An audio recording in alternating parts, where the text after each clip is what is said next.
Hi, good afternoon. I'm Jen Bowie, the Program Manager for Wine Communicators of Australia, and I'm absolutely delighted to welcome you all to this webinar today. It's our lucky number 13.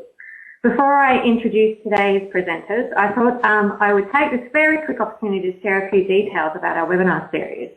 Since we kicked off last year, we have had close to 93% of our members participate in this program, and more than 300 non-members have also joined us in the past 12 months.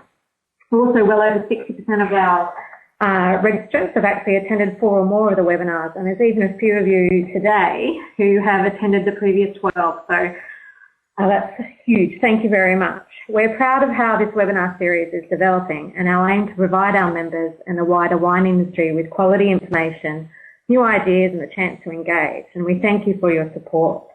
We'd also encourage you to help us spread the word about our webinars. Feel free to share the email invites with links that we send to you with your colleagues and your networks. They're free for WCA members. All our webinars are free to our WCA members.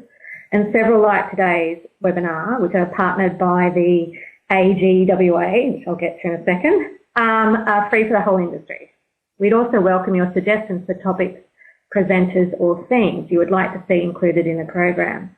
My contact details are in the following slides, and you can fill out our exit survey at the end of the webinar. So today's webinar is part of the Consumer Perception Stream, which WCA developed in partnership with the Grape and Wine Research and Development Corporation, who, as of today, have officially emerged with Wine Australia to form the Australian Grape and Wine Authority. The Consumer Perception Stream is free for all the industry, and it seeks to support in the form of research extension the AGWA's role in investing in research and development and extension, its growing domestic and international markets, and its protection of the reputation of Australian wine. For those of you who are new to today's webinar, hello and welcome. You are absolutely fine to sit back, listen and learn. But if you're feeling brave enough, you can participate in this webinar by either asking a question or making a comment. You can use the message box, as I typed in just previously, on your bottom left there. Just type and send a message as you would an email.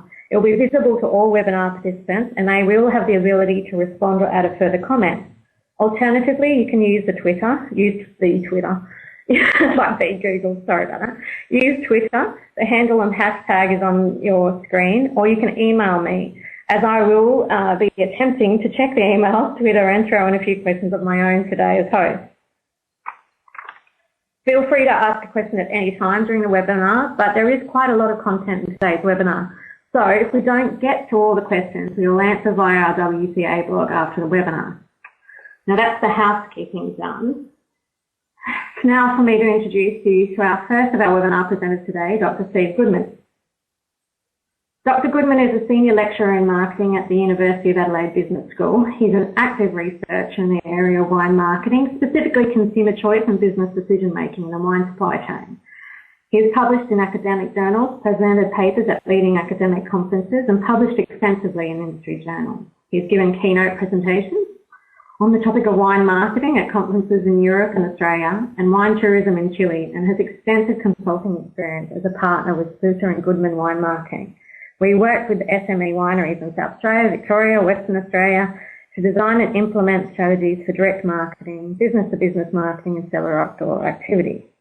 In 2000, he co-founded Wine Pages, now Daily Wine News, a daily email newsletter and online suppliers directory that reached over 70% of Australian wineries.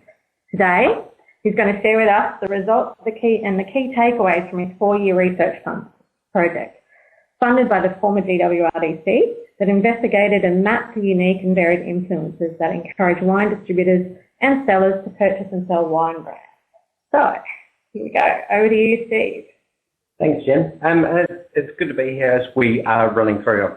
Basically, what I'm going to go through today, there's a lot of graphs, a lot of charts. We're not going to pick the insides out of each and every one. The key goal that I've got for today is to give an introduction to what it is, how to use it, an overview of what it was that we did, so that you know the findings that are there, and you also know the resources that are available to you afterwards. we'll look at doing why we did this research, the steps that were involved, and then to run through on and off premise and distributor across the 3 countries, and to see really if there were key insights that came from there, and at a level of hopefully what will be quite usable things to run through. Why did we, I guess the most important thing is why, and people always say, so why did you look at the supply chain? Well, most of the work on wine marketing, and I'd almost go so close to say all of it, has looked at what the consumer does, and I've done research in that area myself. The former GWRDC, AGWA, as of today, has funded some really good consumer research. I was involved with Larry Lopsh and Ellie Cohen on a 12-country comparison on and off premise. Roberta Crouch, formerly Roberta Ville's, done stuff on country of origin. There's stuff on wine as a social bond. Amanda Cosy on tourism export. We're doing stuff on social media and wine consumers. And it's all good to understand consumers, because when a winery is going to put things together, the winery needs to put things together with an end consumer in mind. But the fact is, as we've got so much insight about consumers, we realise that, well, a consumer's going to buy what's on the shelf, or a consumer's going to buy what someone else has made the decisions to actually already buy, before a consumer even gets to make a choice as to where a consumer even gets to make a choice about what it is they're going to buy. A distributor's got to have chosen to represent that winery. An on-premise or an off-premise customer has got to have decided to have chosen to buy that winery, because except if the consumer's buying from cellar door, they're just not going to get the option. So this was to have a look at the exchange point along the supply chain to try and understand why distributors chose to take on a winery and those business customers, so that we can actually use the really good consumer stuff that's being done. Back to me. Before we move on to the findings, thanks Steve, I'd like to introduce our second presenter for today, Mr. Brenton Carini, Managing Director and owner of Empire Liquor, who has held that role for the last 21 years. And in his 21 years at Empire Liquor, he has overseen the distribution of domestic imported wine, importing and marketing of imported wine, the importing and marketing of his international beer, and he's pretty much experienced at all levels of customer channels. Brenton's been actually involved in the wholesale distribution and hospitality industry since 1975. And he's been a long-time supporter of the liquor industry through his roles on industry associations such as the Wholesale Liquor Merchants Association and the Wine Press Club of South Australia, where he was president and instrumental in managing its transition to become the Wine Communicators of Australia's South Australian chapter. And that's where I met Brenton. Brenton's joined us today to help us add an industry perspective to this research. He'll offer his experience and his advice around some of the findings and try and take it back to show the examples of what this research can lead to and encourage and hopefully help to make the results, a little bit more real as well. So before we get to that research, I did want to ask you, Brenton, for the first chance to say hello to everyone. How well do you think the wine industry understands the different influences in the supply chain? Well, firstly, Jen, good afternoon. It's great to be here, and hello to everybody online. Look, I think, really basically, and there'll be a lot of the listeners here who, work for well-organised and experienced and established businesses. But I guess probably the challenge is greatest for those who are actually trying to establish a business or get their business ramped up. So probably to what Steve said earlier, I think, in the days gone by, 40 odd years ago, the gatekeepers were actually not gatekeepers. They were actually people who were enablers, who were actually seeking out product to offer to the consumer, where these days with the amount of wine available, the amount of brands and the amount of products out there, the whole equation is a whole lot different. Really, in a nutshell, for me, anybody really needs a very clear sales marketing strategy and really have a clear idea of what their end goals and objectives are. Thanks, Brenton. Steve. So having a look at what we did to solve our research problem, to generate insight, We had two phases. We had a qualitative phase festival in 3 markets. It's funded by the GWRDC, Australia, the US and China. And we were looking at 3 different exchange points, distributors on and off premise. In the first phase, we had interviews with these people. We spoke with distributors and we listened to them. We spoke with on and off premise and listened to what it was they were saying. We looked at the recurrent themes, the most discussed things, the commonalities that we had. And it was interesting and fairly quickly we used a snowball effect with there to start getting that things that were coming up repeatedly, we could end up putting together what we call a choice set. And I'll go into some of the method behind it. Not if anybody wants to talk further about the statistical side and the research design side, more than happy to. But to give the insight, to get this put together to run a quantitative, that is in terms of numbers rather than pure qualitative, basically talking interviews with people. We use a method called the best-worst method, which Ellie Cohen, Larry Lockshin and I have used quite a few times before in wine research. It's an approach that basically we end up putting together a choice set and a design gets put through that. It means it's a balanced design. As a respondent and someone doing the survey, you'd have a number of tables, say 15, I've got an example in the text. You'd have a number of 15 tables that would come across, and you would choose in each one which one best described an answer and which one worst described, or most least in that case. There's the choice sets that we actually use. So putting together the amalgamation of what we did from the qual. So from distributors, we had things that were talked about: retail price point, margin, and the tasting stock allowance. That's these ones down this side here. Advertising and promotion contribution, press write-ups, and same as you can see for the on-premise, margin, lack of retail availability, and the off-premise choice set as well. What it means from a design point of view is that we, and this is a bit where we could quite easily go off on a tangent. This is just so that for those of you that are specifically minded can see, this is the design that we use. So you'd see in on and off premise, they had 15 tables that they received and attribute, for example, in table 1, attribute 15, 14, 1, 10, 12, and so on. Meaning, in an actual survey, what someone was asked in the series of tables that follow, when deciding on which wine to purchase for sale in your retail outlet, in the table choose which one of those most influences you and which one least. It's a really rigorous approach. It was actually developed by a professor, Jordan Olivier, who's at University of Technology, Sydney. It's got quite a bit of traction because it enables us to compare things across markets and across cultures. Probably for most of you that have seen surveys and that before, you would have seen on a scale of 1 to 5 or 1 to 7, rate this attribute or rank these in order of most important to least important. Basically what the research shows is that if it's more than 3 or 4 things, as humans, we're not really capable of actually putting them into a rank order, but we know the 1 or 2 we like the most, and we know the 1 or 2 we like the least. You can't compare things across cultures using a 1 to 5 thing, because to someone, for example, from Japan, they're 5 out of 5. An Australian may take that as being a 3 or 4 out of 5. The whole idea for using this best-worst approach is that it actually lets us compare across cultures. I'll say simply, at risk of oversimplifying it, we basically go through and add up the number of times something was mentioned as most, we add up the number of times something was mentioned as least, we take it away.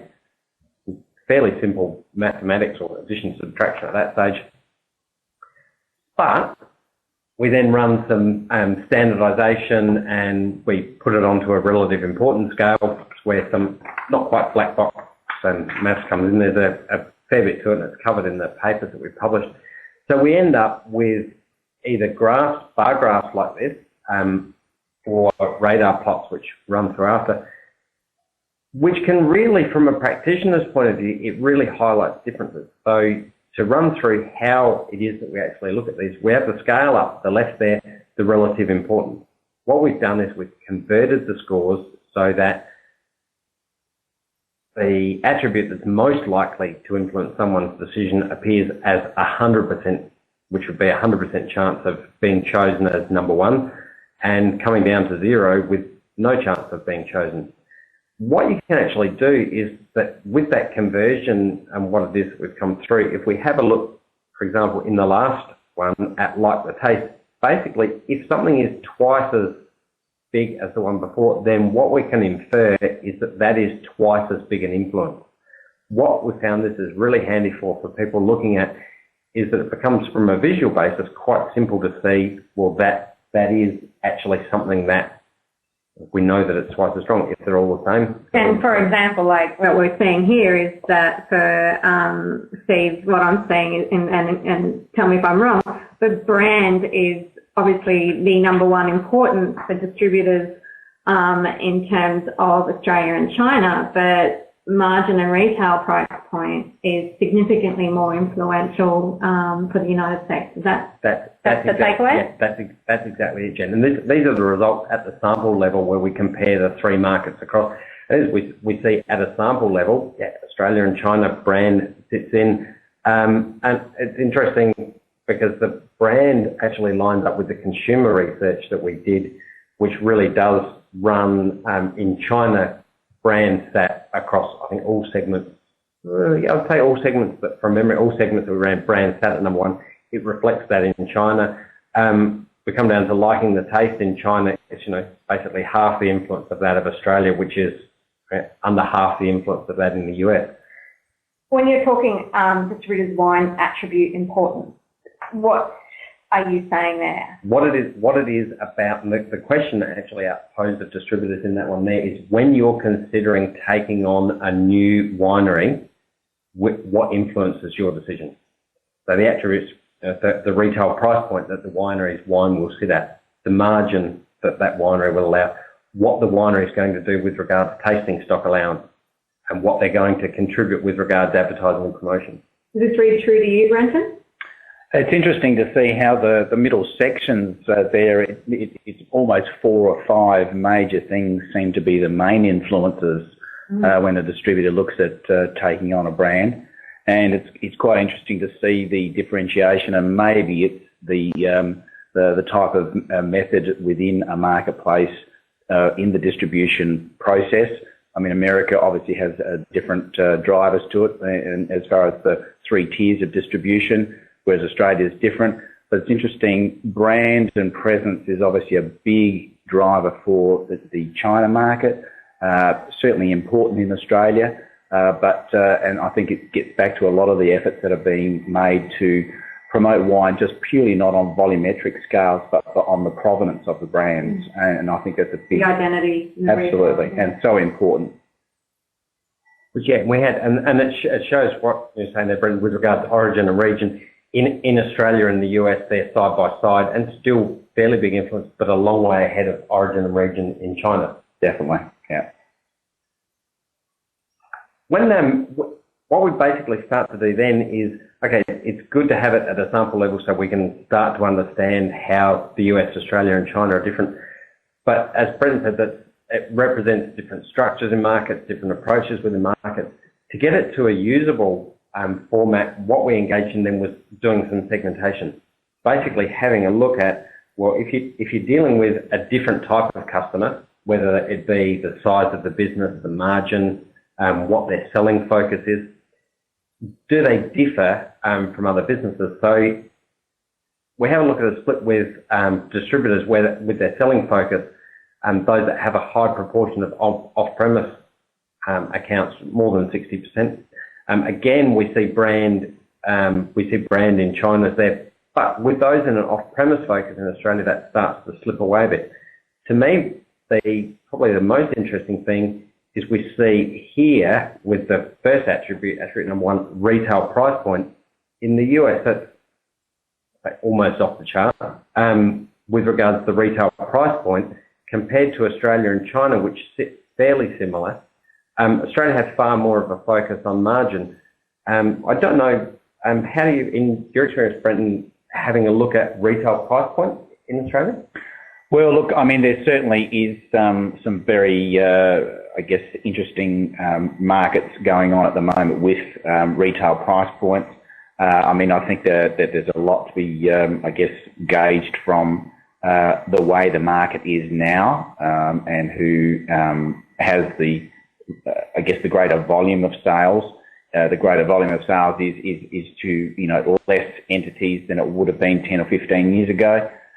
So, you know, margin is certainly a big thing because I think discretionary spend in wine is under pressure. I think it's under pressure because of budgetary constraints in families.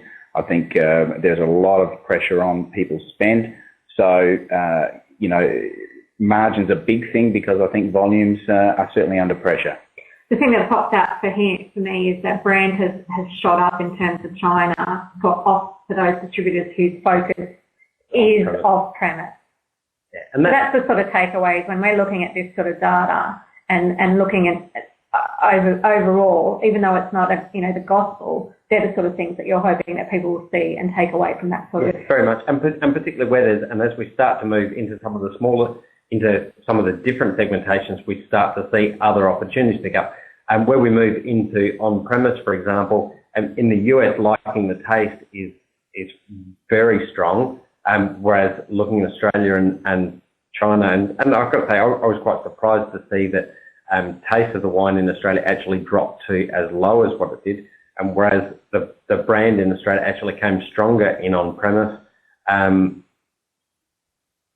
Couldn't, to be honest, didn't actually pick, I'd say, an intuitive path to that, other than it's what the data actually showed us.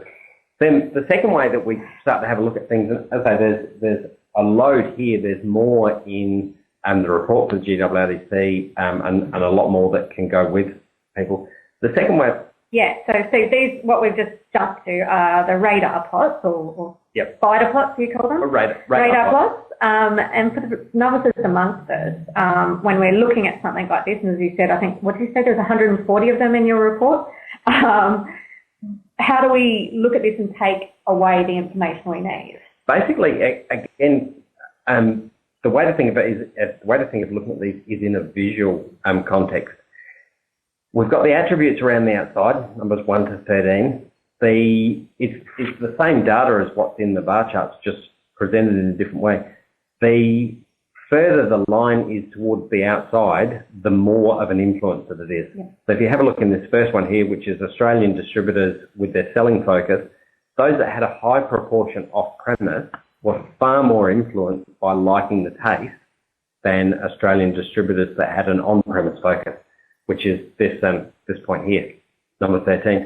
Pretty much in most other cases, apart from the range offered by the winery, they were about the same. So that, again, that range offered by the winery for wineries who were selling or looking to approach a distributor with a high proportion off-premise, most of it was the same. But that's what it surprised me. Does it surprise you, Brenton, that the off-premise guys were more interested in the taste of the wine than for Australia distributors, if they were focusing on the off-premise than the on-premise? Is that?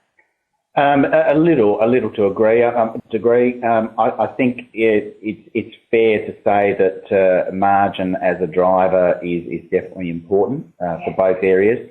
I think for on-premise specialty distributors, they need margin because the volume's not there, and the overheads are still there to offer the services and the human resources to actually go out and do the representation, and then the end result, which is delivering the product to the actual seller. They need margin, and the volumes just don't present it. And as far as the brand is concerned, that's also an integral help because going out there and selling smaller volumes of product, to have a brand that has got some clout and some rubber on the road certainly helps to make the whole equation come to a good outcome.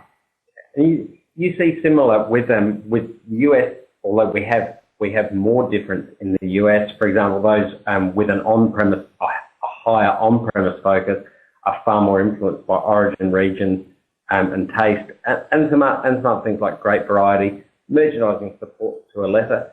But we run like what Brenton was saying before, with the smaller people needing margin or needing that basically because you haven't got the volume there. When we look at sales force size in Australia, was the area that we saw the biggest difference amongst distributors. Those with a smaller sales force were far more influenced by retail price points, by margin, twice as influenced by margin as larger, but also by origin, region, and liking the taste. So I think that it's that, coming back to what Brenton was saying before about the volume being there, it's almost intuitive. If someone's selling less wine, they're going to be needing to make more from it to actually justify sustaining a business. I think sustainability as a distributor, is key naturally in running the business. But I did make a couple of notes on this particular graph, and I think, having operated in South Australia as long as I have, many of the people that I've represented over the years have always remarked how more difficult it is in South Australia because of a number of reasons, and I think population is a big driver there. But my point is that this graph is influenced by the state of operation. Higher populated states should provide more potential venues, larger consumer base, and potentially bigger sales volumes. And in the smaller markets, they are harder and more expensive to operate in due to the sales volumes versus the cost of operation. And, really, I'm not surprised by this result at all. And that is, understand, and in the full report, there's actually bar graphs where we've actually done a state-by-state segmentation, and exactly what Brenton's saying, you do see that there in the volumes when you're looking at SA Western Australia versus Victoria and New South Wales. Again, we see the same in China with sales reps employed. So we start to see some commonalities across markets. As different as the China wine market is to the Australian wine marketer, when we look at a smaller distributor with smaller sales reps, a business is a business, so it's going to be influenced by similar things. We see, when we look at number of principals, number of wineries that a winery represents, again, it's there, a distributor rather that represents fewer principals is more driven by margin. Or why? Because they have a business to run and there's so much money that's needed to cover the operations and whatnot. But it doesn't underwrite, Steve. Yes, margin is important, and obviously that's something a winery has to keep in mind when they're pitching their wine. And Brenton, I'll get to you, but when you're looking at these other things that sort of pop up on the chart, this is when a winery is looking at a distributor and they're looking at a distributor with, say, fewer principals, you would then take this and you'd look at this and you'd say, well, it's quite interesting that the medals and the awards has weight. So you would go saying, and it's not gospel, but you would show that off in the data that you provide. And you'd almost, as a winery, as a distributor representing fewer principals, I guess if there's that need to be more discerning, you've got to do more with what it is that you are representing. So you're looking for more, you've got less chances to get it right. So if there's medals and trophies that can assist, if the origin region assists, if there's something about a taste, if you've got less. So, Brenton, is that a case of the wineries providing shelf talkers and things like that for a distributor that point to those? Sure. Look, I think that's they're handy items, but in many cases out in the marketplace, particularly in the controlled retail environment, they are not usable because they're controlled. But a couple of things I'd like to say on this particular graph, which I'd like to add in as probably other things that are consideration. For me, in looking at our business, I really also look not only at the margin being generated, but also at the stock turns, because the wineries are asking me to tie up my money in their stock, and I need to get stock turns to justify that investment. So that's always a KPI that we look at, and the flexibility that a winery offers in terms and or how we order is definitely an advantage. In regard to medals and awards, I think they are important, but I think the one thing that's very interesting about the Australian wine industry, and having been in it for the period I have, I'm fairly sure that I can say that there's not a lot of bad wine made anymore. So, everybody's within 5 or 10% of each other. And I guess it's like the 18 teams in the AFL. There's probably only 10% between them in fitness or ability, but then, you know, there are the performers, the outperformers, and the people that don't. So, yeah, I think there's a couple of other things which I think we look at fairly closely, and definitely brand is a help. And what the winery does apart from just make wine. I mean, the responsibility is just not ours. Our responsibility is to be the representation, the face of the brand, and to do and make sure that we do the logistics side of the trade really efficiently. It is also the winery's responsibility to ensure that they do their bit in their brand promotion, because it is their brand, and they own it. And I guess we are the custodians of it whilst it's in our care, and we certainly do everything that we can to make sure we present it in the best way possible. So the next one may help if anyone, just as a sort of a refresher on what we've seen, right, Steve? Yeah, having a look, and the next 3 slides, they're there, and it's really hard to try and summarise this. That's why I say, and my email's up here at the end, I'm more than happy to talk or be a bounce-off point with this, because there's so much that comes off. So these 3 slides here, this one here, USA, at a sample level, and price point and taste were far more important than they were in China and in Australia. I found it quite interesting, the actual price point, which means that it's worth doing your desk research as a winery to have a look at what wine is being sold at what price point in the US. Not just the classic of how much you need to sell a wine for to actually generate a profit, not so much how much you think the wine is worth from a value and an appraisal point of view, but who you're going to be sitting the wine next to, who you're going to be competing with, what price points they sit.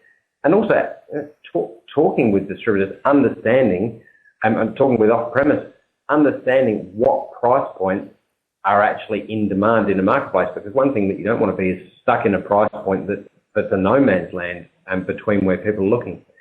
Then running down, for example, to explain sort of how the wording on that works, where I've got on-premise focus running here, the wineries with an off-premise focus, they were more influenced than an on-premise focus by that retail price point.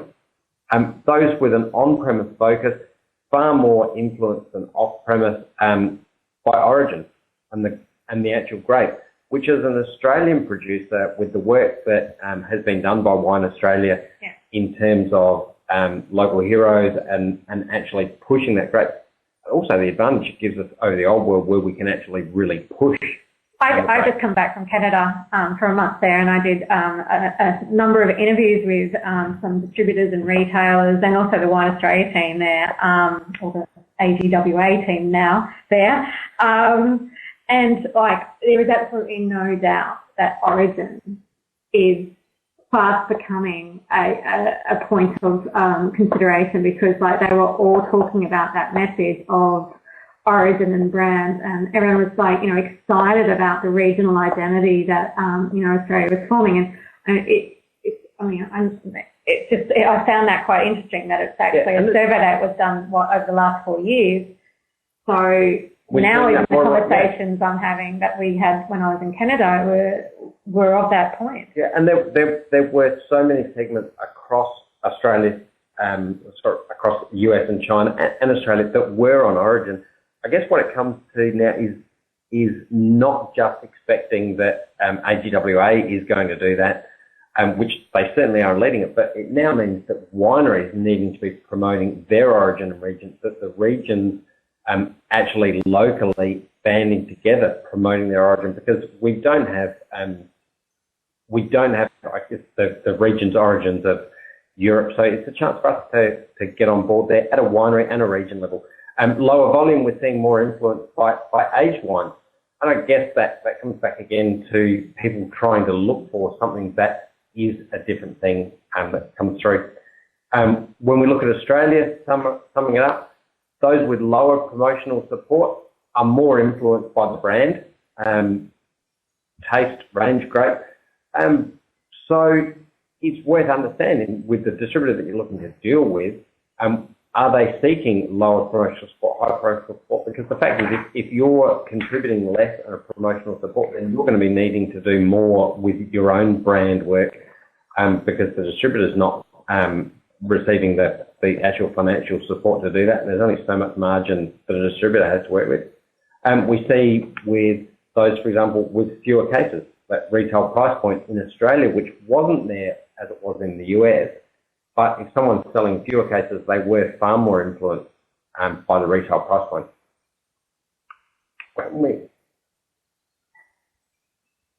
And when we look at China, again, these are literally, for some reason, they're not prescriptive. You must do this, but it's trying to summarise everything that was there in a bucket load of graphs. Where we see companies that had distributors that had non-premise focus, the aged wine. If you think about when I visited restaurants in China, there's not that much of a storage facility compared to US and Australia. It certainly is. Don't anybody think that the market's not developed to the point to support fine wine. But if a distributor in China with fine dining Western food has that focus, what we found is that the ability to offer aged or vintage wine actually became quite a strong influence.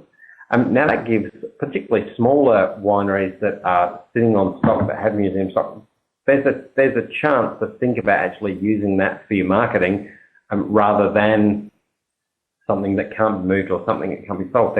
There were, and you'll see it through the report, quite a few areas where having aged wine to offer was actually something that came through.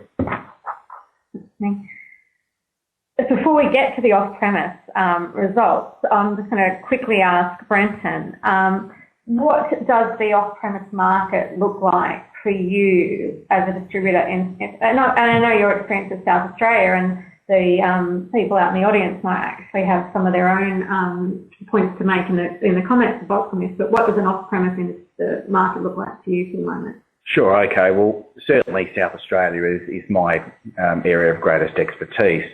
If we look at retail liquor merchant licences in South Australia, which are freestanding bottle shops, in other words, there are around 220 odd licences in South Australia. 15 of those are out in far-flung country areas, so we're down to 205 relative to the metropolitan area. Of those, probably 190 odd are actually owned and operated by either Coles or Woolworths. So for a locally based South Australian distributor, we're talking around 15 or so opportunities to go to market for wineries and actually have the ability to talk directly to the decision makers here locally. So certainly the challenge is great.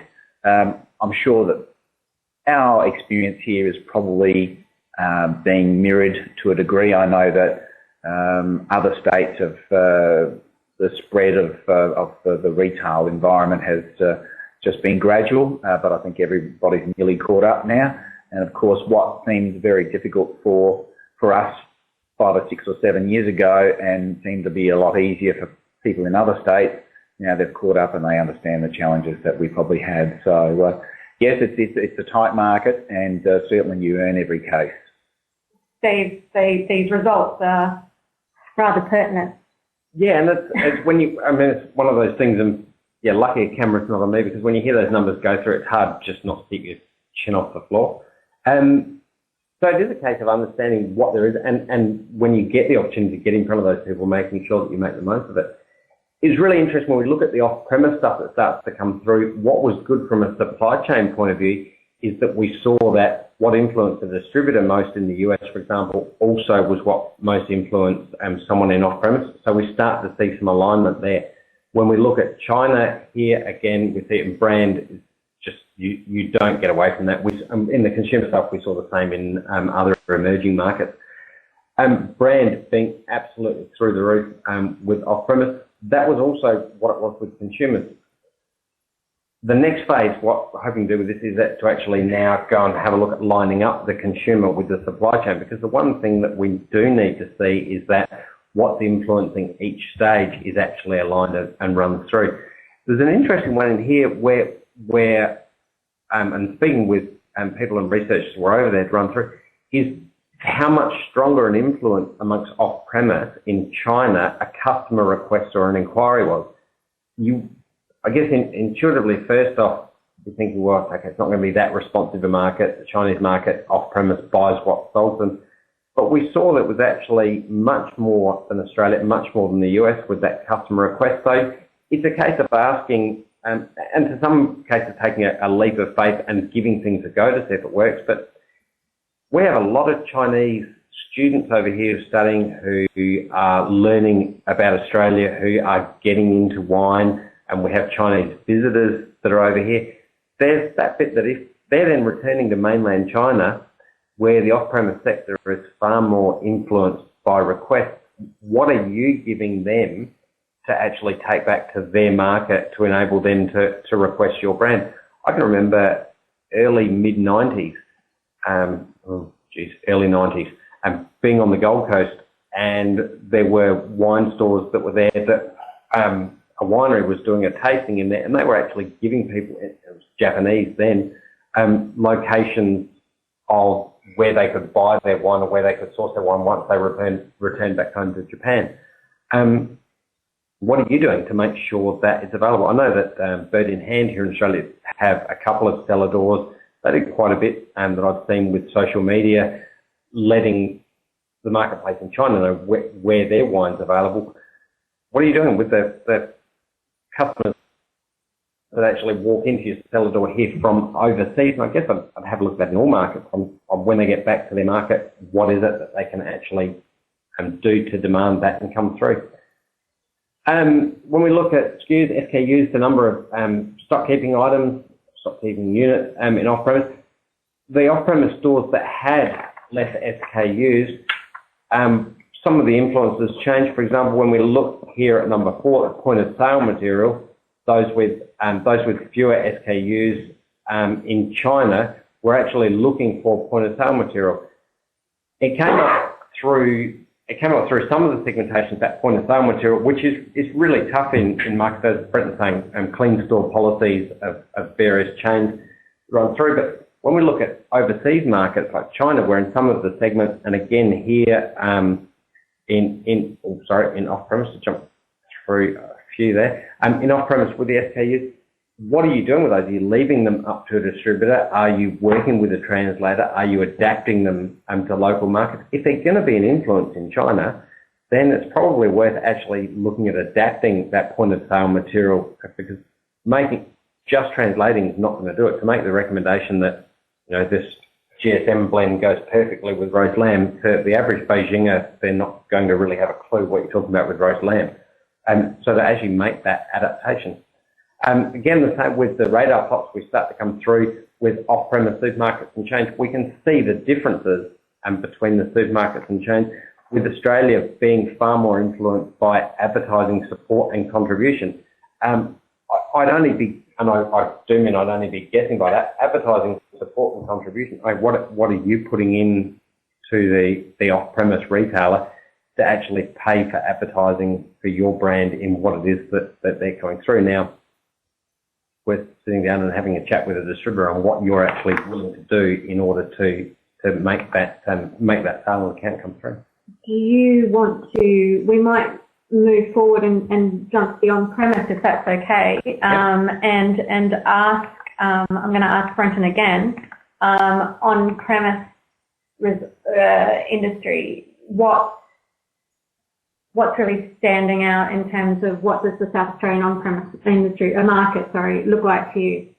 Sure. Well, look, again, this area of the market, I guess because we can deal directly with the people who make the decisions, the influencers who are going to accept and take our product into their businesses, it's an area which has a high degree of attention from all distributors. I could almost say that it's clogged because everybody sees it as an opportunity. It is very, very competitive, and because of that, there are lots of pressures in the way we trade with pricing and offers that people almost are demanding these days to be part of their business. And of course, usually in an on-premise environment, you're actually part of a much smaller selection of products. So the opportunity for selection of your item is a lot higher, and naturally we hope that there's some benefit in increased volume. So, but just to look at the actual graph there, the taste good aspect is really quite interesting, because I think a lot of people are very, very keen and engaged with wine that work in this channel, and they really want to be, I guess, seen as a ambassador, and also somebody who is knowledgeable about what they're recommending to their customers. They're aiming for something forward that they are particularly proud to represent or be the ambassador for. Sure. And that for us obviously opens up opportunities for, you know, winery visits. I think it's probably better to get people away from their business to a winery or a third location, because invariably they do get distracted within their own business environment, and we've seen that work quite well. It's happening on site. Yeah, yep. I remember when I was involved in the winemaking consultancy, some phenomenal things done by distributors, and in some cases some really small distributors, you know, taking a beer garden of a city hotel or a city fringe hotel and having 9 or 10 of their principals there on a Monday or Tuesday, and opening up to on-premise staff and off-premise staff to actually come through and taste the wines that were offered by the principals, because they were then getting to see that and experience that. And we would see from wineries, I was involved in their marketing, we would see their sales spikes take place, because you get that classic marketing nirvana after, where someone happens to be sitting in a restaurant and says, "What wine would you have for that?" And the person serving them happens to say, "Well, it's funny you mentioned that. I actually tried XYZ the other day." That getting to know that taste and making sure that people along the supply chain know the taste. There'd be nothing more disappointing from a salesperson / marketer's point of view than having a customer say, "Oh, what do you think that wine would taste like?" And to have the person serving them say, "I don't know." Yeah. I think the other thing I'd like to add I guess at the other end of the scale on this particular graph, the importance of margin seems to be less in the on-premise area, and also of high degree of value is the fact that the wine maybe not have such a great presence in the retail environment, whereas that doesn't seem to be a problem in China. Probably not to the same degree in the US, but in Australia, it seems to be a very, very interesting and very highly valued aspect, that we've got something that perhaps you won't see, and you know, we've got it, and that makes this experience special for you. I think that, and whilst the on-premise market's certainly cluttered, that's one of those things for a smaller winery that doesn't have the retail presence, that is that bit that someone sees, well, okay, I have an opportunity to take something out to a market. It certainly came across with restaurants, and start talking with staff in restaurants, that, you know, they happen to find something, that hidden little gem that's run through here. While looking at on-premise, then you broke it down obviously to casual dining and fine dining. Yep. So when we look at casual dining, we start to see some things move around. In China, casual dining was, so again, we got that spike with vintage or age wine. We start to see brand really, in casual dining, brand really drop off here in Australia, which I would say surprised me at first, until I started to have a look around at a lot more casual dining wine lists that perhaps are put together by larger wine companies, that it's a portfolio approach that they've taken to it. But we see, you know, casual dining margin becomes more important, because casual dining margin being more important, they're making less on their food, they're making less per bottle of wine, so they need to be getting maximum out of what comes through. But we do see again, that vintage and age wine just being that opportunity there through China. So whilst I'm not saying it's a bad approach, but whilst focus may have been on bulk wine or excess wine exports to China, certainly have a look at what you have sitting around in terms of vintage or age wine. I guess you could read in brackets things that you haven't been able to sell into local markets, to see what opportunity that actually has, because we were seeing in so many of the segments in China, it really was quite a large influence. Dropped away though when we came to Western fine dining in China. I think Simon's just asked, is it fair to say that on-premise margin is a given, and that even though it's not the major driver in Australia, it's always a key in the final decision? Maybe I'd say, Brenton or Steve. yeah. Oh, look, I think, that's the one really interesting thing about looking at a whole lot of data like this, is that there's no one panacea that will actually fix everything. I think anything that you've got to, when you're looking at your business and looking at the overall objectives and the strategies that you use, it is actually a recipe of a whole range of things that need to be done. And Simon, no doubt about it, it is a given, but at the same time, it does have an influence, and it will be influenced by, I think, as Steve was just saying, I guess the particular type of on-premise environment that we're talking about specifically. Yeah, and I'd also wondered, number two, that lack of retail availability. In my own head, I almost had that lack of retail availability is a way to actually extract more margin. So wondered to what extent both of them actually play, because if someone knows that a wine's worth $10 in a bottle shop and they're sitting in a restaurant and it's 38, it's much harder to recoup the margin. If that bottle is 38, they don't have a clue what it's worth margin. So it can become that bit cloud, and I think margin means different things to different people. That's right, and that's where almost the brand aspect comes into it. I guess it's a little bit of flying under the radar if you don't know the brand and you see it, and I guess then it's the only end result is trying it and see whether you're satisfied with the end result. But interesting. Very much. And I mean, in Australia, in fine dining, we see brand just drop right down in Australia, which is not a surprise, but it's also the reason that so many wineries that don't have a large brand, that don't have a known brand, have turned to the fine dining. Yes, volumes are smaller, but brand not mattering so much because it being more about the experience at a fine dining level. Again, we see differences and biggest differences across the three markets for when they came to higher markup. Again, it's a case of having a look at going through, not to completely change what it is that you're offering, not to completely trick up things and beyond there, but I guess then when you're involved in negotiations, when you're actually looking at structuring that together, to put and see which bits it is that you'll emphasise when you're talking. And that's what a salesperson does. A salesperson has a look at who they're actually dealing with and understands which points they're going to emphasise as they come through. Ken just said something here in regards to in Australia, it's the not being available in Liquorland or Dan Murphy's seems to be an important factor in the wine selection for on-premise. I'd agree, Brendan. It's interesting that, and I quite often chuckle when I have customers who say to me, look, what I'd like is a wine that a lot of people are very aware of, they're very comfortable in buying, they actually feel very comfortable with the brand, but it's not available in the major retailers. And, that I'm not quite sure where those two join, but I think there's a big disjoin there. And I think really they're asking for something that perhaps doesn't really exist. It's wanting to have their cake and eat it too.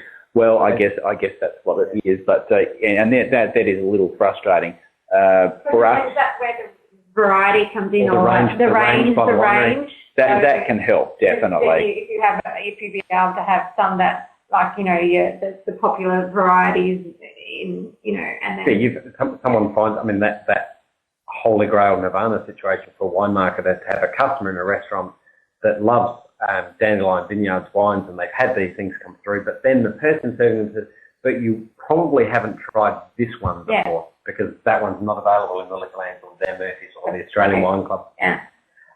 So we see, the differences there. Again, I've put a summary through a number of slides there with the US.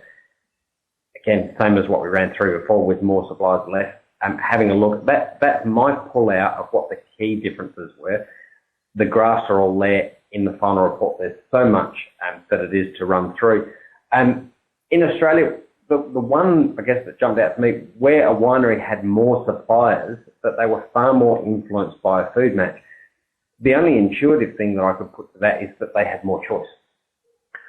Yes, and I think it's interesting. In one of the previous graphs, there was a spike both in the US and Australia where there is more movement towards the importance of wine matching to food matching to wine, and it's really interesting. And I think that that's becoming a more of an area where people are being more interested in. Definitely. We've got 5 minutes to go, and if anyone has any questions that they want to throw at Brenton or Steve, now's the chance to throw them in the comment box as we will just keep talking to the next point, their insights.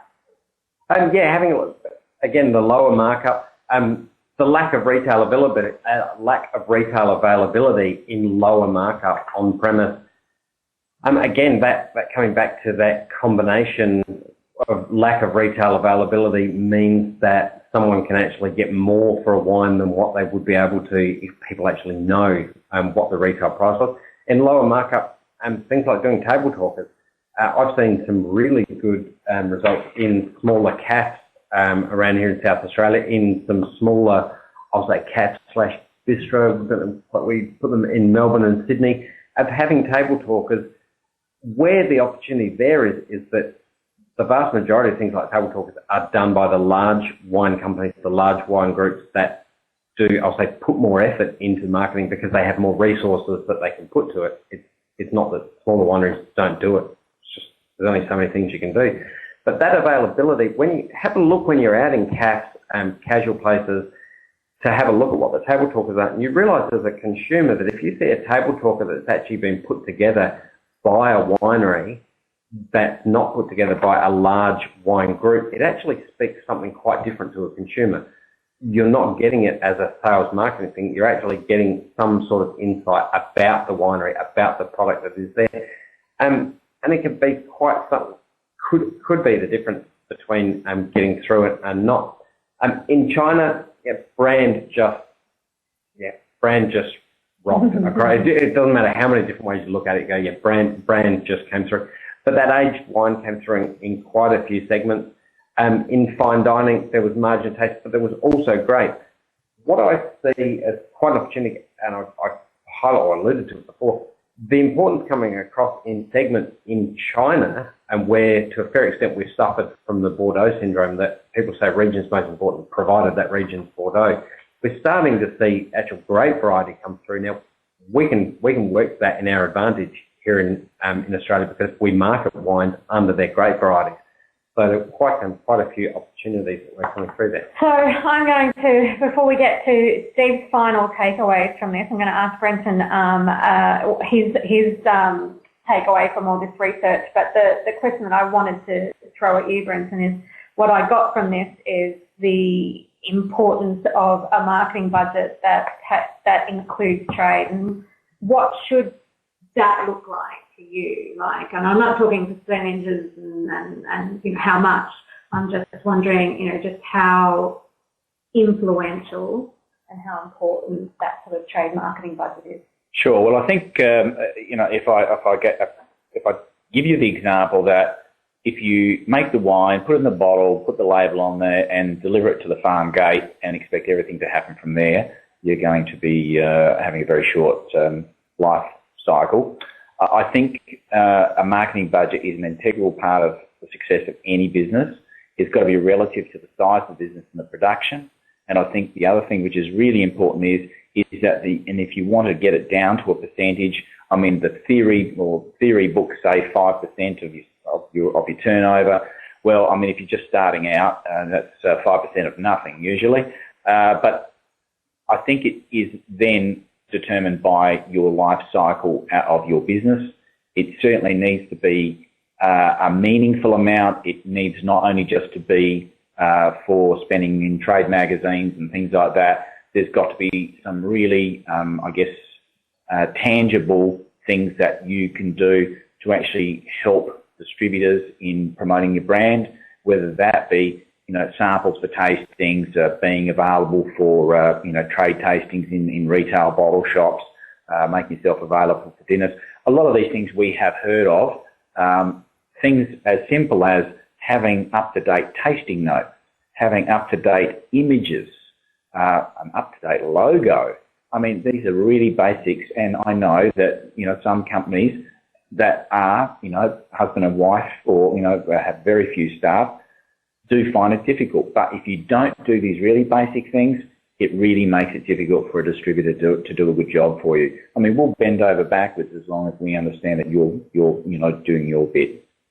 Steve, your takeaway? Yeah, it is that go on, Brett was saying. I mean, and I know it's probably too late for most people listening here, but if you're going to be bringing out a new wine, a new range or addition, the time to start that thinking is about a year or two after you've planted the vines, rather than waiting 4 or 5 years and then another year in the bottle and then sitting down with a distributor and saying, how are you going to sell this, what are we going to do? But actually working that into planning as it runs through.